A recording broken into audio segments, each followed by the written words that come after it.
Assalomu alaykum kanalimiz a'zolari va kuzatib boruvchilar. Mana mototsikllarda haqiqiy paxanini topib qo'ydim.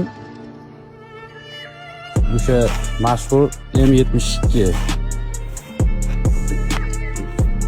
Taxminan bir 55-yil, 60-yil atrofida.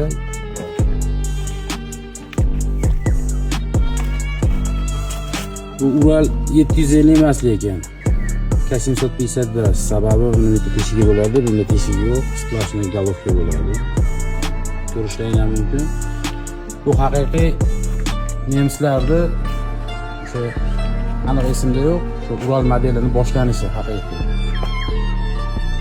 42-yillardan keyin boshlangan o'zi asosiy ishlab chiqarish. Xullas urushda qatnashgan mototsikllar qatoriga qo'shsa bo'laveradi bemalol. Nima deysizlar endi, shuni olib restavratsiya qilaymi, qilmaymi? To'g'ri gapcha mehnat ko'proq ekan. O'zim o'ylanib turibman. Fikrlaringni kommentariyada yozib qoldiringlar.